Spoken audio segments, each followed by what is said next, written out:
नमस्कार, स्वागत है आपका एनबीसी हिंदी में। मैं कुलदीप कुमार। प्रधानमंत्री नरेंद्र मोदी, जिनका डंका आज पूरी दुनिया में बज रहा है, आए दिन पीएम मोदी की चर्चा सोशल मीडिया पर होती रहती है। जैसे उनके भाषण देने के अंदाज को लेकर, विपक्ष पर करारा प्रहार करने को लेकर, उनके पहनावे को लेकर, उनके सोशल मीडिया पर फैन फॉलोइंग को लेकर और हर बात की खबर रखने को लेकर। लेकिन इन सारी चीजों में कुछ एक ऐसी चीज भी है जिसको लेकर पीएम मोदी अक्सर चर्चा में रहते हैं, और वो है उनकी विदेश यात्रा। प्रधानमंत्री नरेंद्र मोदी की विदेश यात्रा दो कारणों की वजह से हमेशा चर्चा का विषय बनती है। पहली बात तो ये कि विदेश में वो ज्यादा से ज्यादा वक्त औपचारिक वार्ताओं और लोगों से मिलने जुलने में लगाते हैं, और दूसरी ये कि लंबी और थकाऊ यात्रा के निशान उनके चेहरे पर नहीं होते हैं। विदेश यात्रा से लौटने के बाद पीएम मोदी वापस अपने कामकाज में जुट जाते हैं। ये बात सुनकर थोड़ा अजीब तो जरूर लगा होगा, लेकिन कुछ मीडिया रिपोर्ट्स की माने तो इसका राज प्रधानमंत्री का व्यस्त कार्यक्रम होता है। दरअसल पीएम मोदी इस बात का पूरा ख्याल रखते हैं कि उनके हर दौरे में बिना अवकाश से ज्यादा बैठकें शामिल हों। अब आपको थोड़ा सा विस्तार से समझाते हैं। प्रधानमंत्री नरेंद्र मोदी ने अमेरिका में 65 घंटे की यात्रा के दौरान 20 बैठकें की। ये अपने आप में एक बड़ी बात है, क्योंकि जहां आजकल के युवा 6 घंटे में तनाव और थकान महसूस करने लगते हैं, वहीं प्रधानमंत्री नरेंद्र मोदी 71 साल की उम्र में भी नहीं थकते हैं।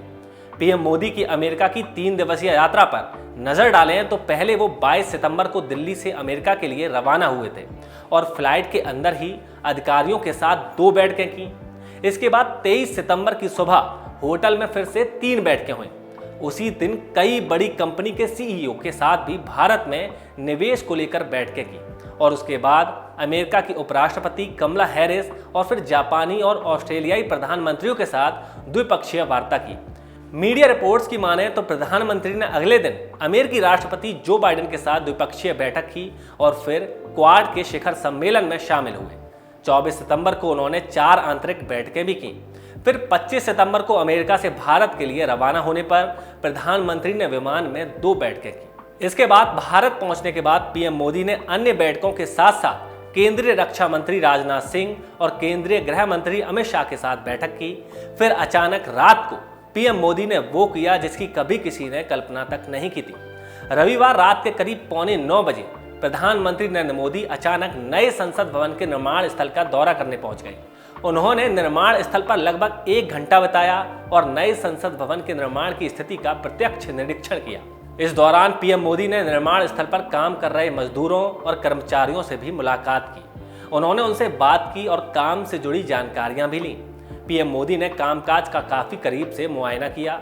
नए संसद भवन के निर्माण स्थल पर भी पीएम मोदी के माथे पर थकान का नामो निशान तक नहीं दिख रहा था। कुछ मीडिया के भाई बंधुओं के मुताबिक प्रधानमंत्री मोदी अपनी दिनचर्या से ही थकान मिटाने का रास्ता निकाल लेते हैं।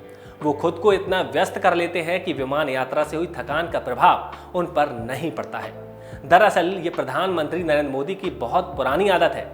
जानकारी के मुताबिक आज से लगभग 30 साल पहले भी जब वो अमेरिका जाते थे तो कार्यक्रम कुछ इस तरह बनाते थे कि घूमने फिरने और कामकाज के लिए ज्यादा से ज्यादा अवसर मिले। अगर रात का समय यात्रा करने में गुजरे तो ज्यादा अच्छा है, क्योंकि होटल में बेकार का पैसा देना पड़ेगा और इससे समय भी बचेगा। फिर प्रधानमंत्री बनने के बाद भी उनके लगभग सभी दौरों में ये चीज दिखाई देती है।